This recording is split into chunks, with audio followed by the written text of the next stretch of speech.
Hello everyone to our webinar today. Let's do a little welcoming banner. Awesome. Hi everyone, welcome. We're so excited to have you in today's session. My name is Joud, as most of you would know. Today we are joined by two incredible product leaders who are taking very different approaches for improving their user experience. And both of them have seen really amazing results. First, we have Yazan from EON Dental, and he's the product manager who helps, like in their platform, they help onboard doctors, and they've been using user guiding to help localize the onboarding content in multiple languages. And we have Melisa, who is the VP of product at Segmentify, which is an e-commerce personalization platform, and her team also uses user guiding as for their like no-touch support to make sure that their customers they can solve their issues like quickly and no touch, and they're using a lot of some like user guiding solutions as well. So before we dive in, just like a quick housekeeping, the usual. So we'll keep the conversation going, and it'll be like a 1 hour max webinar. We will send you the recording, of course, and there will be some polls throughout the webinar as usual, just to keep some of the engagement and understanding of what you guys are looking for. If you have any questions as well, and keep the questions coming in the chat anytime, and we'll have a Q&A session at the end. So first of all, like let's meet the speakers and get to know them a little bit better. Yazan, Yazan and Melisa, we were chatting up right before, and we have like a little icebreaker question that we can, and everyone else in the audience, you guys can have your answer as well, which is, what is the most interesting activity you did in the summer? I can begin. For me, honestly, I am just like a little bit of background. I'm Syrian. So for this summer, for the first time in like 18 years, I went back to Syria. I visited for the first time, and it was, like the most mind-blowing experience in my adulthood. This was probably like the most interesting activity that's happened to me. But yeah, I mean, Yazan, Melisa, please, we can begin with you, Yazan. If you can also, share quick things about like you, about EON Dental, your role, and what you guys do, and you can answer that question of what was the most interesting thing you've done this summer. For sure. Thank you. And by the way, congrats on everything and the whole operation. Really amazing, honestly. Okay, so this is Yazan. I'm a product manager at EON Dental. It has mainly started in like 2011. Initially in the region, the Middle East region at first, but then we established more markets, and now we're in the 5 continents, especially with the direct to doctor support, as well as the whole business scope, as well as providing DSOs with the administrative support, as well as the whole manufacturing design, as well as the clinical success and customer success support actions. So yeah, we're pretty much all over the place with that. Well, for me, I would say, I mean, I can't top what you had, Jude, honestly. But it was a bit unexpected. I was not planning to travel like in the winter, or let's say in fall. But earlier in the summer days, we hosted a couple of people from Poland. We showed them around. By the way, I live in, so we have a lot of Roman stuff, Roman theater, such and such. So I was like, okay, yeah, we'll show you around. We got them there, bazaars and everything. But then, like a couple of weeks ago, I got a chance to go on a trip to Poland, and was like, you know what? Looks like gonna be doing the same for me. So yeah, it was really unexpected, but I'm loving how the coincidence and the chances just align together and just say, yeah, you know what? You'll see them again. So yeah, I'm hoping for a nice trip. That's really cool. That's so nice. Yeah, Melisa, what about you? Thank you. Good afternoon, everyone. So this is Melisa from Segmentify. It's been almost, I think, 3 years with Segmentify. Previously, I had a background in e-com, so I worked for different retail companies, I think more than 10 years in e-com. it's my 17th year. I think I'm still working now. I'm looking really forward for retirement. So Segmentify, as Joud you mentioned, it's a customer engagement platform. We do on-site personalization, channel marketing, and search solution for mostly e-com customers. And I was just thinking, this excited moment or most fun part about summers. I have a 5-year-old son, and I grew in Bodrum. I don't know if you know the place. It's in Turkey, next to the sea. So I've been swimming since I was 4, windsurfing since I was 10. So I'm a really water sport person, and I always dreamt the same for my son. So this year he really got to swimming and diving. So he's now going down. So it was my biggest happy moment for the summer, teaching him, because we went to all the places in Istanbul. We went to Kumburgaz every single time. I was just trying to. Did we lose the connection? No, sorry. Go ahead. So this was my biggest, let's say, fun activity during the years. Every weekend we spent somewhere else, close to Istanbul or in Bodrum or any good place in Turkey. So that was my best moment of the summer, or the best activity, I can tell. That's so cool, and I love it because it's like, I mean, for the same thing for me, I live in Istanbul, right? And I feel like maybe you can relate to this as well when, like, you've kind of, when you live in a place, you become a resident in it, and you kind of have your routine. But then for me, whenever I have like friends visiting, you kind of relive that experience. I think it would be like the same thing, that reliving like the excitement that of like the water sports, and I love that. I love that for you. So living in Istanbul and visiting Istanbul are completely two different experiences. So different. Yazan, have you visited here before? Not yet. I mainly lived in Central Europe, like Hungary, Germany, but also visited the eastern part, but never to Turkey. Maybe one day. Yeah. I mean, at least it's like the layover stop of the world, right? Okay, next time I have to get Turkish Airlines. Yeah. At least for the layover. Yeah. For sure. Maybe we need to get like Turkish Airlines as a subscriber customer, and then we can, kind of hook you up with that. Oh yeah. Awesome.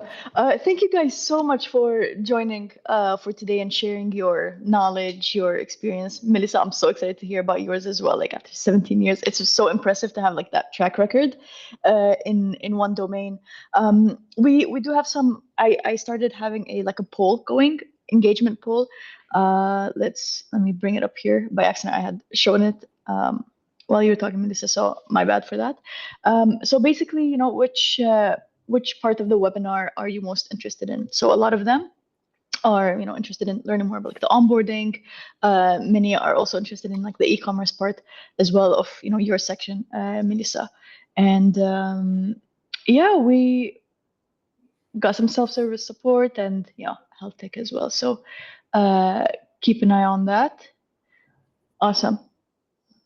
Before we begin, of course, everyone in the webinar today, the audience, please keep the engagement going. We would love to hear more about your experience, or if you are in these industries as well.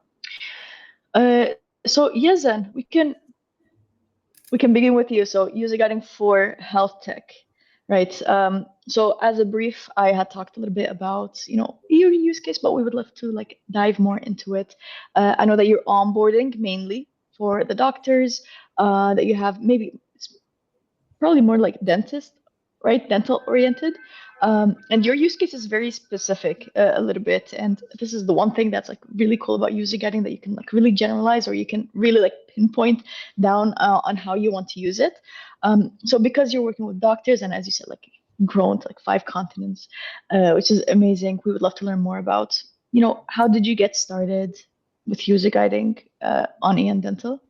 If you can share that with us, and yeah, we can keep on going. For sure. Now, when it comes to EON Dental, as well as other clear aligner manufacturers and business providers, it all comes into what kind of doctors that we're having. Are they orthodontists, or are they GPs? For GPs, maybe it's their first time trying clear aligners. Maybe they are not very familiar with the system and what it provides them with. Versus the other type, the orthodontists. Those are probably people who have tried many different softwares, many different solutions and providers, and they're just coming in and say like, oh yeah, let me weigh them up. Let me see if they're better than what I already have. If yes, then yeah, sure. If not, then I'll just keep going to another. And of course, there is the other side that people don't really notice as much. Sometimes the doctors themselves are not the ones using the platform.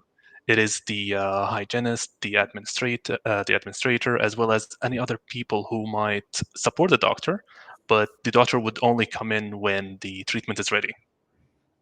So we had to think about, okay, what should we do with this? What should we do with that? And how exactly should we onboard each? So yeah, it mainly came into the parts of, okay, like if we keep aside all of the differences that we put for people in different continents, different languages, etc., it all came down to almost a couple of things. One, how much info should we provide the doctors versus the GPs? The orthodontists versus the GPs. Orthos, they barely have much time. They're like, just show me where to go and point me there, I'm done. Versus GPs, still new, want to know everything. So what we mainly used is two things for that experience: checklists, which are optional. So the moment you sign into our service, you would be provided with, okay, what is your language, and then you would be greeted with an onboarding guide just for the main screen. So you will note what are the settings, how to upload a case, how to provide the info for the patient, and your address. And then you will be pointed into in case you would like more. So that's where we put the separation. Use the checklist. Initially, we started with another solution from UserGuiding, where we had a progress checker. So it was like automating and showing where exactly the user is. But at some point within that project, we said, you know what? This is forcing people to go into that specific item. So instead, we'll just move and let users choose whether to move forward or say, okay, no, I'm good. I know what I'm doing, and I just want to submit my first case and move along. So yeah, that was the main difference where user guiding was able to provide us with this benefit. That's amazing. And what I wanted to ask is, like, let's say before implementing user guiding, right? What, like how was your process, or what I would also like to understand, like what pushed you to look for like a solution like this where you can like really like segment the onboarding and take that user experience from here to there. Well, for us at EON Dental, it is a scale up at the moment.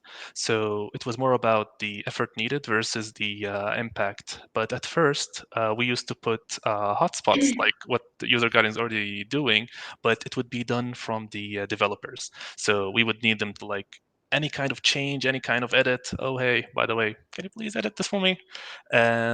Because at the end, we want users to see what we need. But at some point, we cannot maintain checking all of these for our developers. We have more features to check, and the priority is usually for the features to grow versus the developers coming and changing, let's say, a letter or a piece here, or just like, oh, you know what? How about you center this for me or change the color?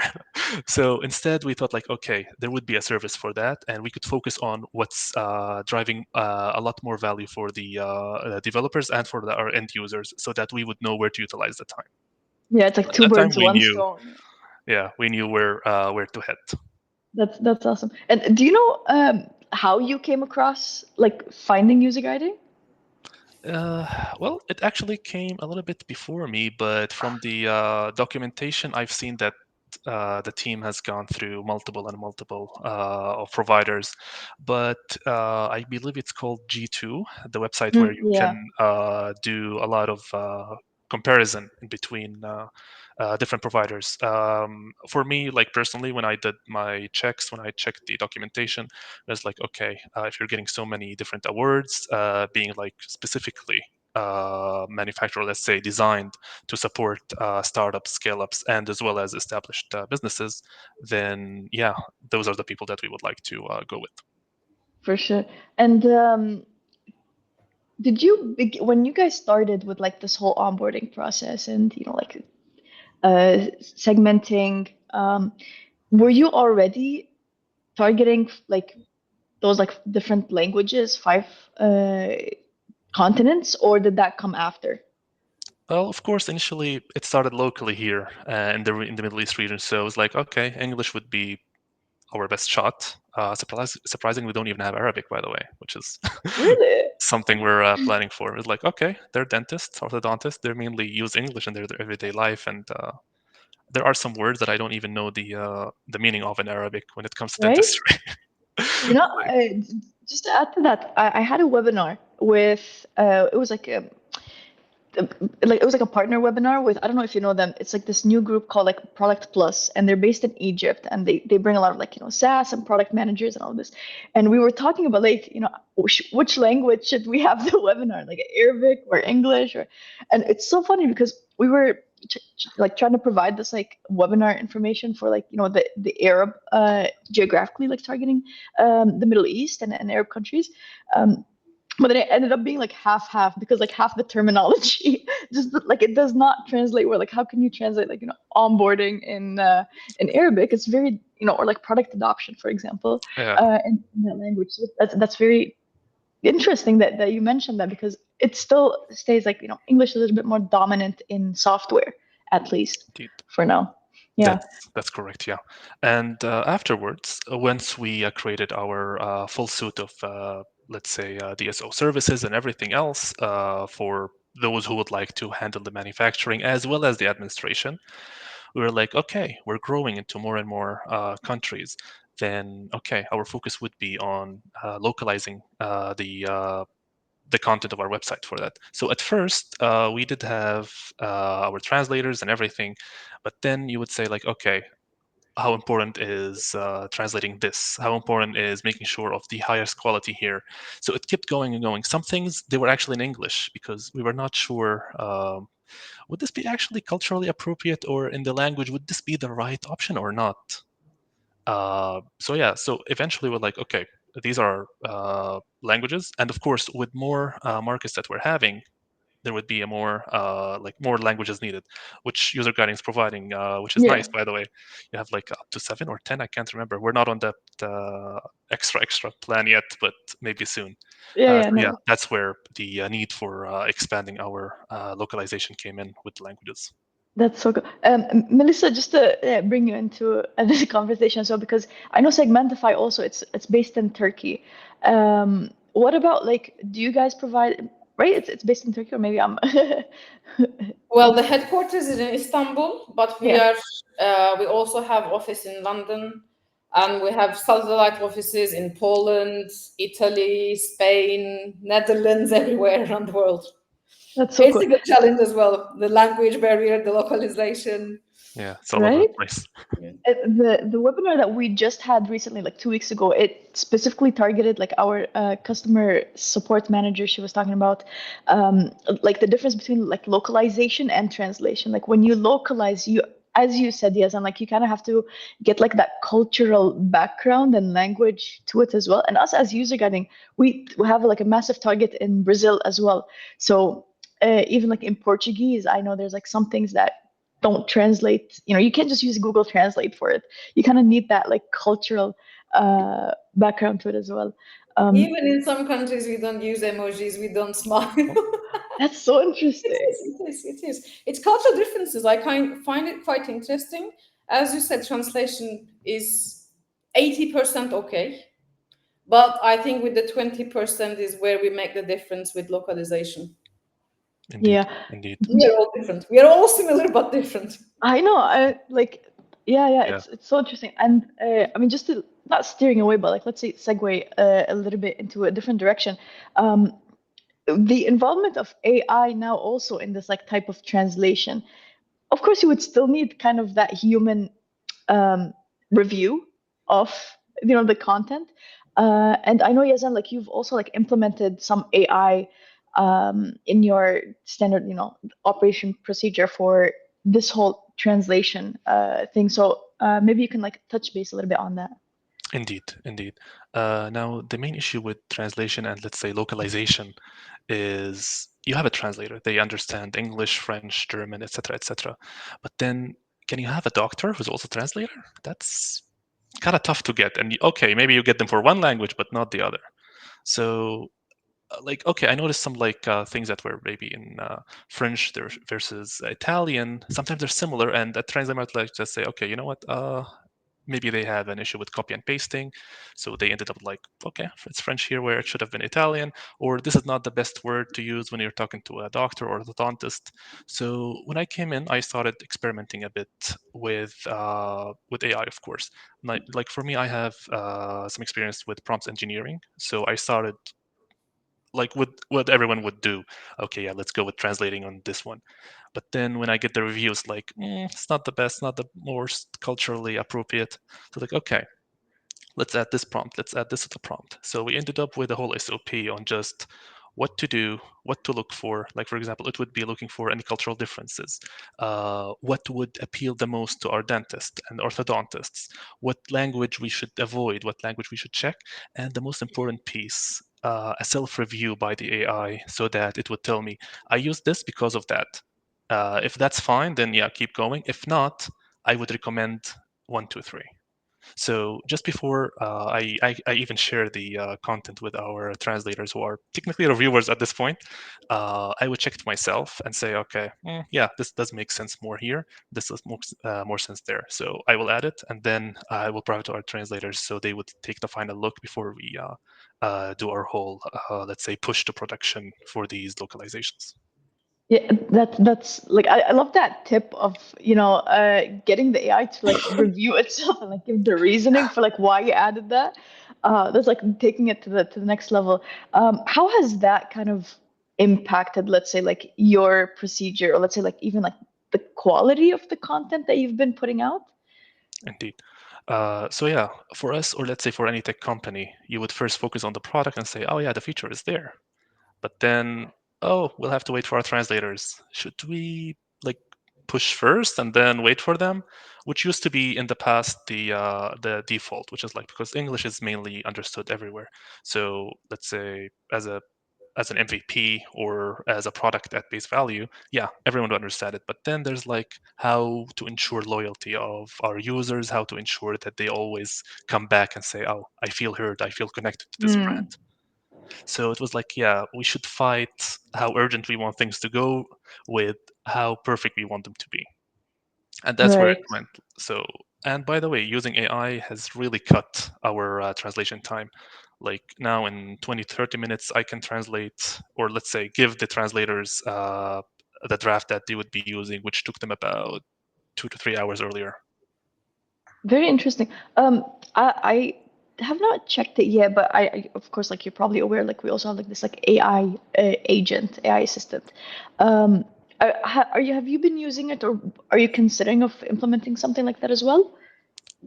There is a possibility. The thing is, we already have our relationship managers. So I'm actually at the moment doing a study on what are the most frequent things you do for our doctors and orthos, and do you think we can just automate some of them? Like, for example, if they're asking for a phone number, or if they're just asking for like I don't know, an address or a specific SOP or a specific help document, let's try to automate that. So it's technically something that we are doing at the moment to see, oh, would an AI agent or AI assistant be the solution for it or not? Yeah. We can backtrack a little bit. So right now you're implementing user guiding for more of that, like, really like personalizing the onboarding for the GPs or the orthodontist. Can you, I have a couple of questions for that. One is, you gave us a little brief on, what different types of, like, you have like the general maybe banner, right, that you would use, and you would give them the option to kind of explore further with the checklists. What, let's say, how do I say this? Like, how do you differentiate between the things that you want to show them in the beginning versus the optional for them to keep on like discovering? This would actually depend on how we're looking at it. So, for example, we don't just ask GPs or orthos what they want to know or what they want to do. We need to observe them. And we do that over whether it is through interviews, through just product reviews, or even just observations while they're using, let's say, our new feature or a product that we're developing. We already have a network of highly well-known doctors that we check with first, so that they would take a look at the new product or the new feature that we have, and then we'll be like, okay, how difficult would it be for a new user to understand this? Like recently, we had a feature where we would say like, okay, words might not be the best option to help people or doctors understand this. So what we're going to do is we're going to offer the doctors a chance. So there will be a pop-up. It will tell them that, let's say, the root simulation feature is now up. If you would like more, you don't just go into let's say, a document or a page where you just read. Instead, we're like, you know what? We're going to do a video of this. So this is one of the first times that we actually use a video recording to show how this feature works or where you can use it. So for that feature, we said like, yeah, we should go there. And of course, we're tracking how many clicks we get and what kind of doctors are clicking, so we can justify and confirm our assumptions. Like, maybe it would be orthodontists that actually click there. We're not that sure that it's just doctors. So that's where user guiding comes into play here, telling us who is going where and who's doing what.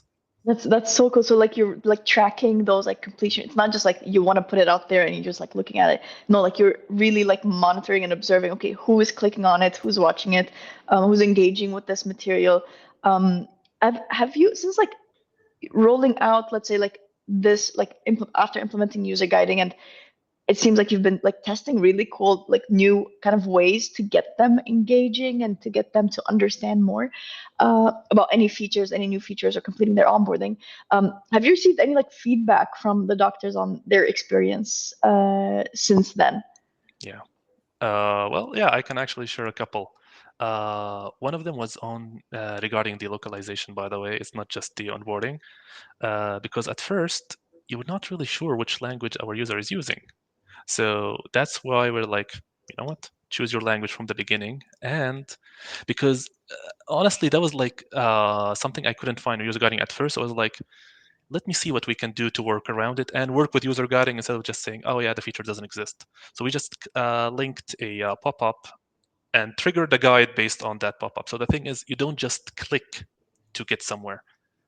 You can use your developers in the backend, so they would trigger something based on what the user selects, without the user actually clicking through like, okay, oh, choose a start guide or choose what you want. So for users who have been using, let's say, German in specific, like maybe for German doctors, I've noticed like for the ones I've met, they do love their language and they love to see things in their own language because, you know, as a doctor, you don't have a lot of time. So translating is like something you have to put in the back of your mind, which is an extra thing, extra churn. So they loved that. And the second one was how we used to do our feedback surveys. With the service that we're using at first, it depended on the time. So for example, if you spent like 20 seconds trying to remember what your login credentials were, if you spend too much time, you might actually come into a survey, which was not the best experience that you would have. So it's like, you know what? No, we have to find a way to make that survey only appear after, let's say, 3 sessions or 5 minutes, which was, by the way, one of your previous discussions, maybe like 2 months ago with Emir, if I'm not mistaken. So yeah, these 2 points were one of the, let's say, main feedback drivers of what we've had with user guiding. That's amazing. And I just have like one final question. So far, like you've given us, I think, some really cool like information and even some things that I had not thought of like how localization really impacts the user experience. And I remember before I joined like the marketing team, I was in sales actually, like when I began with user guiding. So I had lots of talks with like different healthcare and health tech SaaS companies, and it was so interesting to see like a lot of them really struggle with the tech savviness of doctors, not just as tech savvy, but I just found it really ironic that, but it also makes sense, right? Because these guys are like, they're busy saving lives and like doing the actual, they've went to school for like, I don't know, 7-10 years, perfecting their profession. And of course, like they're not gonna they don't want to spend a lot of time doing those like little things that could be, it doesn't really impact their the quality content that they're putting out. Yazan, if you were to start from scratch today, what's one thing that you would do differently? Well, if we're trying to start something from scratch, I would say I would put the doctor in front of me and ask them, how would you like to order this thing, or click here or click there? Because sometimes I've seen the market. I do business studies. There are so many different ways to develop a feature, but then sometimes we're in the ideation phase. I came from Amazon. I had 4 years there. We had something called the empty chair. It's where we always have a place for our customer. So I would say that if we're starting, and for me especially, remember that there's always the customer, the end user in mind, and whatever we're assuming or our assumptions, it has to be validated at first. So yeah, I can make the best idea ever in my mind. But then when I start to implement, it was like, you know what? It's nice. I mean, but is it going to be useful? Is it going to be used by others? So yeah, at the end, except for me, maybe there are no other users. So what I would say is for every company and for everyone who wants to start something, always have the customer in mind and have that empty chair. The customer would be there, listening, checking, and then ask, no, would that what our customers want, not just our business? So yeah, that would be what I would do. Thank you so much, Yazan. Melisa, I think you can also relate to this. This is probably product people 101, right? It's okay, even if you have the product in your head, but it's not just going to be you using it. You have to make sure other people are going to find the use of it as well. Would you say it's kind of the same? I actually have a story about this. I relate to this feeling because in the daily rush, in all these things, I think we commonly forget to ask for feedback as well. We forget this. We don't invite customers. We don't talk to them. We think on behalf of them most of the times. Actually, we used UserGuiding's survey tool for this. We were really happy to change our navigation menu. I think it was 10 months ago. So we made it from scratch, didn't talk to anyone. We just had a designer, designed it for us, and we really loved it. And then we took it live without even informing anyone. And it was just before Black Friday. The timing was perfect as well. So everyone was using the panel. What they used to just disappeared. It was somewhere else. And we took the NPS survey live. And let's say happiness rate was around 54%. It was really low because we changed many things and we use the survey all the time with UserGuiding to ask our users feedback. Do they like it? Thumbs up, thumbs down. This was the worst thing. And we just, afterwards, we went a postmortem, what went wrong. We just loved what we were building by ourselves. We were so focused on ourselves. We really loved it. We loved the designer, so we thought everything would be perfect. But in the end, we didn't ask anyone, even the internal users who were using the panel daily. So it was a real disaster. In the end, we made some minor changes, but definitely right. We tend to know the best. And in some cases, I would say myself that sometimes we need to stop listening as well, or listen really careful, because I believe all our roadmaps have thousands of things to do, thousands of requests. 20% of them are the crucial ones. We know deciding which 20% is the one to go. It's a big deal. I know it's a big challenge, but definitely we need to have customers side by side. That's why since I think for 3 months, I'm spending 40% of my time on the field, meeting customers. Even some meetings, I'm just listening to understand what they're thinking, what they give feedback. And it's quite, it changed me a lot. And previously it was like a luxury. Yeah, I will meet one customer today, etc. Now 40% of my time is with customers, sales team, marketing team, account management, success support. I'm on the field. It makes a good change. Yeah, of course. It's research based, right? You feel like you're a doctor also, going into the field, as you said, collecting data, collecting research. You have your hypothesis, right? And you do all this. Was it the same for you as well, right? I mean, yeah, coming from tech, believe me, it was a whole new world for me. Like it's like we have these terms like be like a fly on the wall, because okay, maybe I don't understand what exactly like the process that you're doing with that patient, but I'm happy to understand how you're gonna get there, and that's where my part comes in. But without the whole picture, as Melissa said, we might get lost in our own ideas in our own head of like, oh yeah, I asked that one person and they loved it or they liked this, so I really trust that person. So You really sometimes, have to be open, right? yeah.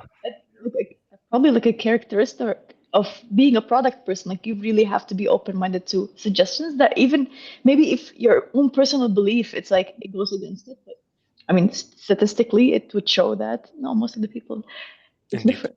Yeah, because sometimes one feedback that you haven't even noticed would be crucial for a feature later on. Thank you so much, Yazan. Melissa, I mean, from the conversation that I had with Yazan, I'm really intrigued and curious to understand because it's very different use cases and very like, even though okay, it's SaaS, right? It's still tech, but it's still a different industry. Was there anything that Yazan was mentioning that you felt like you related to, or something that is very close to what you guys are implementing at Segmentify?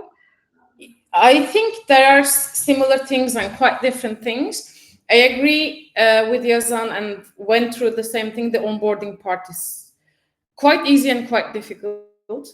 I believe the onboarding is like marriage. So the first 3 months, first 2 months, you have to be successful. What happens in that 3 months defines your relationship for the long future. And I think it's very easy because definition, you have to do this, explain this, give them these trainings. Everything is well documented, but the reality is quite different. And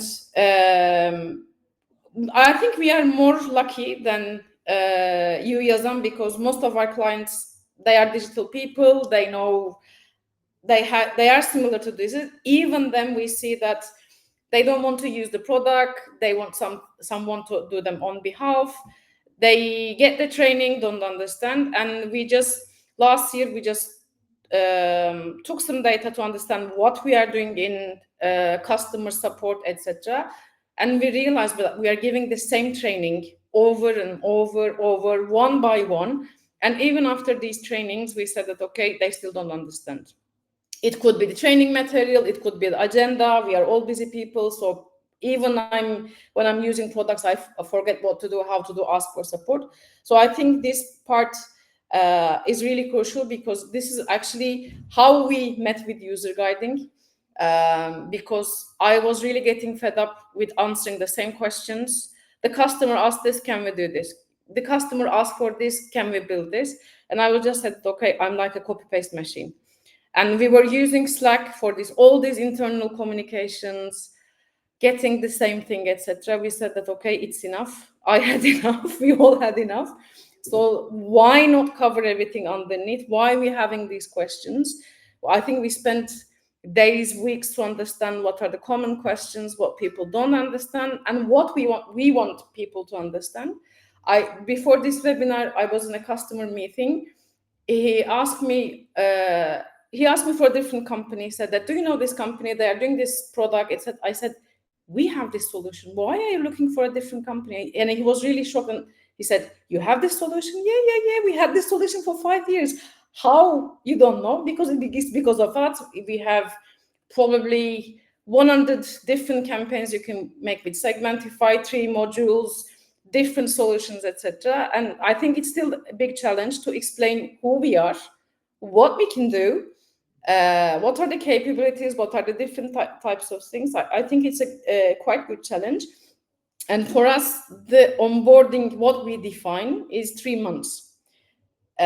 Firstly, setting up the product itself, making sure we understand their pain points, what they want to do, because it's e-com.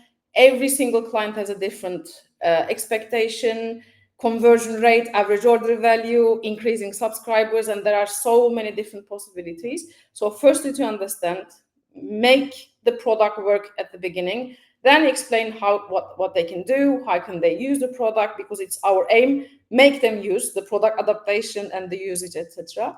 So it takes 3 months, and I see in cases, we believe it takes 3 months, but I think it's a lifelong relationship on back and forward learning and understanding.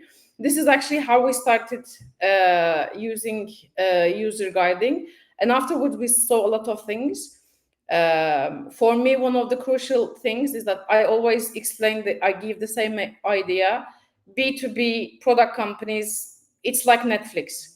You have a subscription. If you don't watch it, you'll cancel it. End of discussion. No matter how sexy the product is, what you can do, if you're not getting the benefit, if you're not using it, open it on daily basis, weekly basis, in the end, the customer will churn. How cheap, how sexy the product, I don't see if they're not benefiting and using from it. This was the challenge we put in front of us. Make sure, firstly, they understand the product, what we do, what are the capabilities. Second, of course, use to get the benefit out of it. I think from January to today, we increased it by 20%. By just saying, hey, did you see this product? Hey, here's the video of it. Here's how you can do it. And we use a lot of segmentation. Like for us, there are different types of role, marketing specialists, e-com managers, CRM managers, etc. So different types of titles and positions within the company. We have different countries. We're based in Turkey. We have Turkish customers, but we also have a lot of customers in Europe and LATAM as well. So different translations, different type of personas. And then we have sizes of company. So we have omni-channel retailers, pure online players, etc. So it's the quite unique mess, I can say, the segmentation to talk to everyone. And for us, they use different products, different solution. The personalization we made with them, okay, hey, Melisa, you're not using this product. By doing this, you can increase your conversion rate by 20%. Whereas for a different person, we said, okay, I see that you have a low product view rate. You can do this with Segmentify. Here's the training video. Here's the webinar. Come and join, etc. Because previously what we were doing, we were only using email channel. So if you join Segmentify today, what we communicated within the last 10 years is gone. Yeah. So with the knowledge base, and actually there was a question I didn't want to jump in. We are using the AI chat assistant, and I was thinking that we would get very basic questions, by the way. How can I create this campaign? How can I read this report? But the level of questions we receive is quite crazy. I'll give one example. I showed it everyone because our expectation was really basic, very support level questions. So one of our clients asked, in 20 days, I have a new campaign coming up. For the people who spend more than 200 euros, we will give a bag free. How can I make this communication on my website using Segmentify tools? And I said that probably we didn't answer this question. I'm sure we gave a very bad question. And in the end, I read the question that given by the AI chat assistant. I was really impressed because we already put in the knowledge base our marketing materials, one pages, every single sales pitch, every single document is there. All the how-to videos, how-to documents are there. All the questions we received through Slack, email, desk was there. So in the end, the AI gave the most perfect answer. It said, here in Segmentify, these are the marketing campaigns you have. So if you want to increase your average order value, here are the campaigns you should select from this. If you need help, here's the ticketing system of Segmentify. Please contact them and ask for these campaigns. We were really shocked because this is the question we received. This is a success manager question, growth manager question. You receive this question, go to the account, understand what they need, what is the campaigns you can do. We have a campaign catalog, I think more than 300 different campaigns, and it saved probably 3 hours for us. If we receive this question, we will sit and write, and okay, you should do this. Let's have a meeting for an hour. I will prepare. Oh, I think it glitched. She's there. I lost the. Okay. Oh, yeah, we have you. Oh well, not anymore. Yeah. Okay, she'll be back. But yeah, that's such an interesting story. Yeah, and based on this, I think it's about the persona. So your Mm. is technically a persona that you built. I had something similar to that at Amazon for like team managers. I used the same thing for like documents and everything, and it would give similar answers. Not Yeah, like but because I think like 'cause she like integrated like everything to the AI agent, right? So yeah, and seeing from Melissa, like what you guys had created, your knowledge base looks exquisite. Like it's you guys really have like everything there, and then like with the resource center, it's my favorite tool ever. So yeah, I like it's basically as if like you hired someone new and they gave like such a unique answer. And I'm curious to know, like, did they actually like book the meeting later, or did they just like figure it out themselves? They figured that out by themselves. So they did everything by themselves. So it was quite good, saving probably 4 or 5 hours for us. Yeah. This is what we expect. Yeah, exactly. I think I still believe people are afraid or don't want to use AI assistants. They want to talk to a person. But in the end, when they try and when they find a good answer, I think it's increasing. It's like kiosk. No one wanted to use kiosk before, or QR codes. Now without QR codes, I don't even do payment without QR code. Did I? Yeah, it's a little I think glitchy. yeah. I A mean, little bit. but we do understand that AI is the new thing, so we have to understand how it my own goes, how it's used. Oh yeah, Sorry. I think the office connection is quite dodgy. Everyone is in meetings. It should be Oh, better now. yeah, it's great. Yeah, definitely. I believe the number of people using it will increase. For us, the challenge is answering the same question over and over. Or it was actually this was the challenge. Now we see level of questions are increasing. So this is starting a new challenge. So everyone is learning by themselves what they can do, how can they use the product, what possibilities they have. Now we are receiving more technical questions. So this is a new challenge that we should solve in the next 6 months. indeed, Uh, indeed. yes, and did you have anything else to add to? Yeah, I was saying that after even this discussion, I would say the level of maturity for our customers or end users is really changing. And at some point, maybe even the onboarding that we're having or the resources that we have will no longer be enough. So about the, let's say, the AI assistant, it would actually be a really good step for people on what they need. So honestly, yeah, the more you are in the market, the more mature your end users are. I think you need to invest in AI more and Definitely. more. Indeed. Definitely. I know even before we had the AI assistant, right, like as soon as AI became a thing, it's crazy the amount of like influx of requests asking us as user guys, like, are you guys gonna integrate AI? Not even knowing like what kind of integration they want. They were just like, are you guys gonna integrate AI? Like we just need to know that. We're like, okay, like give us, what are you looking for? But like, I don't know. But like we just it's like that whole like the hype of it. And slowly, yeah, as you said, and especially for like Melissa's case on Segmentify, when you've already invested so much in like building documentation, right? Even that step from an end user perspective of them having to go and like look for the thing that they might think, like, yeah, they have to figure it out how to reach the answer, is really frustrating, right? So even like integrating, okay, you get to like build this like knowledge base, feed it to the AI, basically feeding a human kind of like, or like a brain, the information, and them being the thing that answers those questions, as you said, Melissa, like frequently asked questions. You probably like seen a significant drop, let's say, of not support tickets, but high resolution counts, right? And it's the Well, good. I can add, because we're really using knowledge base a lot. Previously, what we're trying to do is that have everything perfectly documented. This, we dropped it completely. At least have an answer for one basic question, even one pager.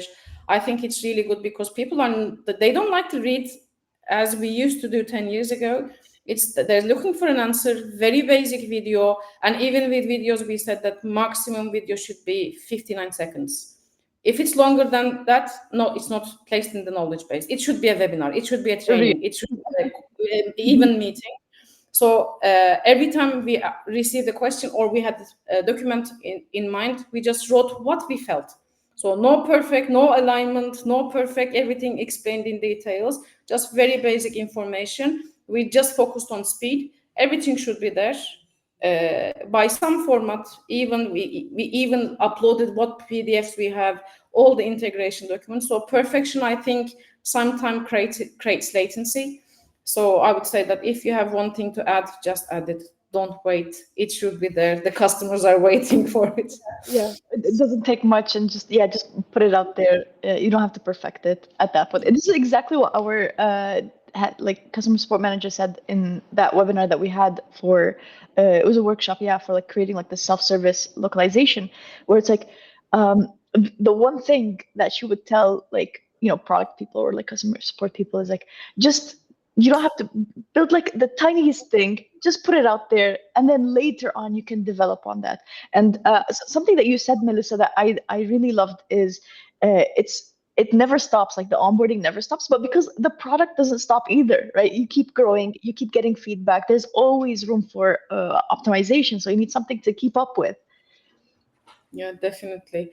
I think we now stop a little bit, but we have 2 releases a month.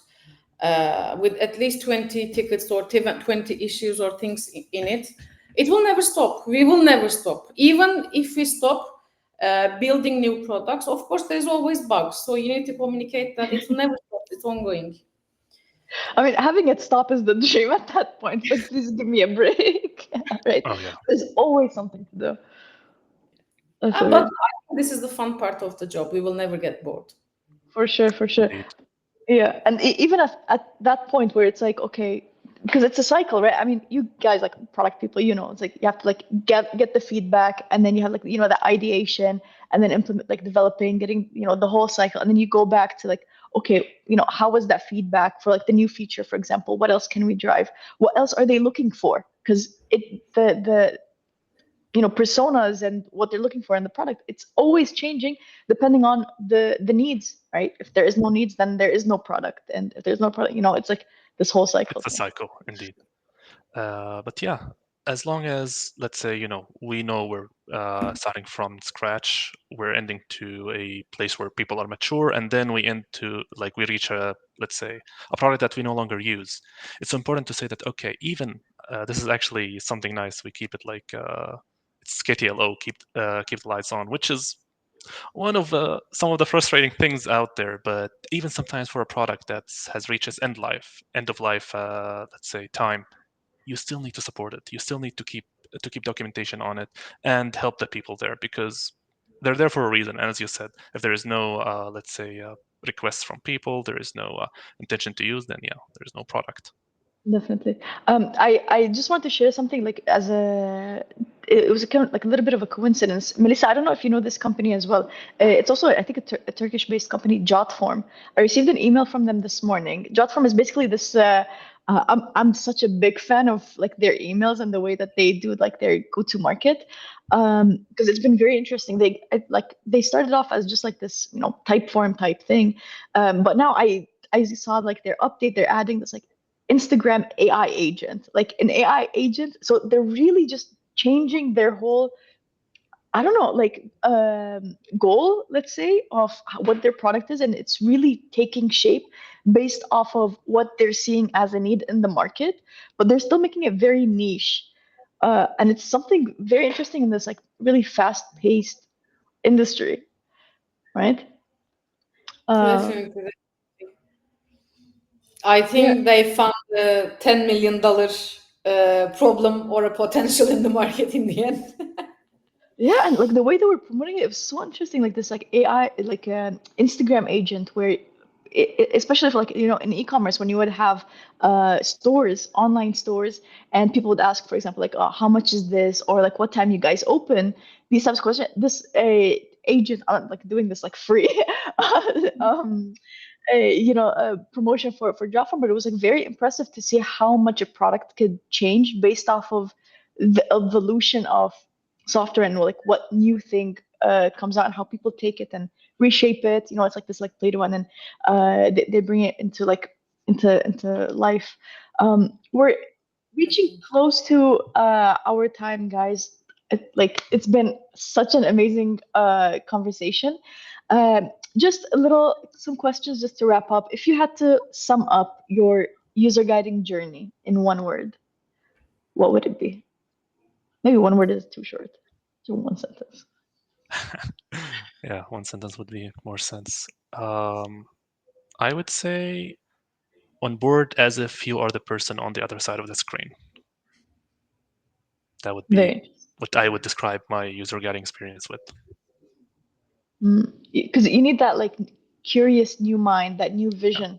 When you get used to the products, you stop seeing. You just click,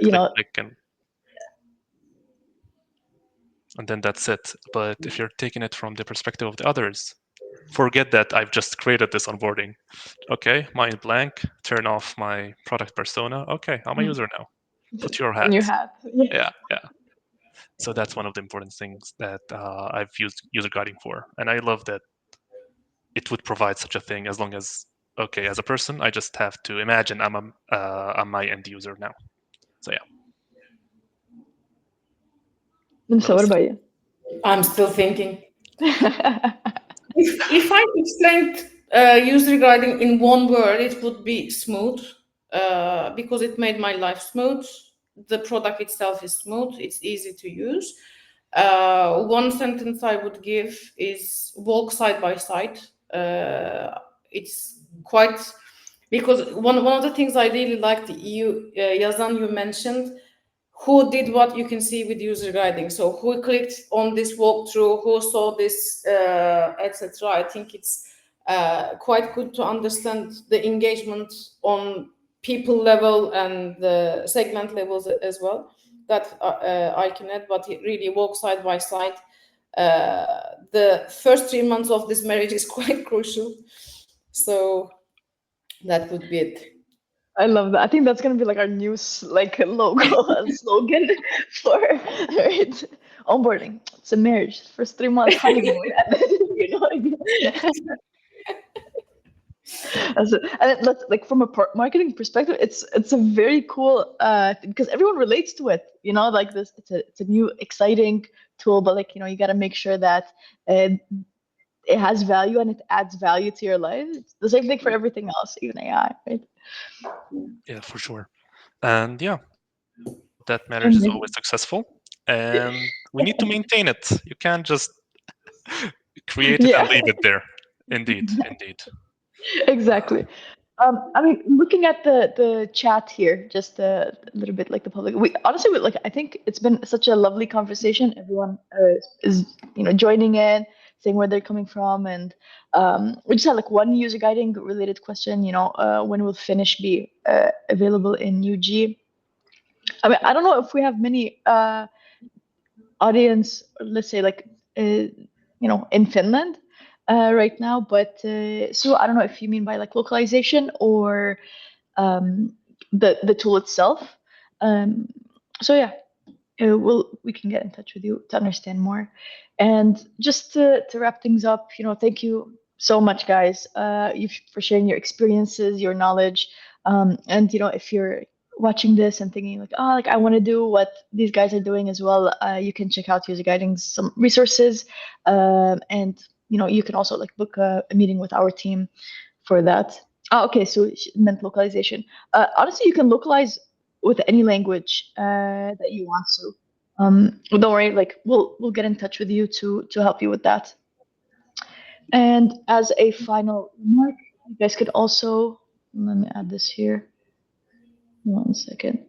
All right, you can check out our future events. We have one in 2 weeks. It's not out yet on the page, but you can check it out maybe tomorrow. It will be live. We have a workshop with our product marketing manager also about AI, and I believe the resource center, a knowledge base as well, to continue with that self-service support theme. And yeah, thank you so much, guys. Melisa, Yazan, it has been a pleasure to have you. Thank you for your time. Likewise. Pleasure. Have a great day. You too. Enjoy your evening. Bye. Have a good one.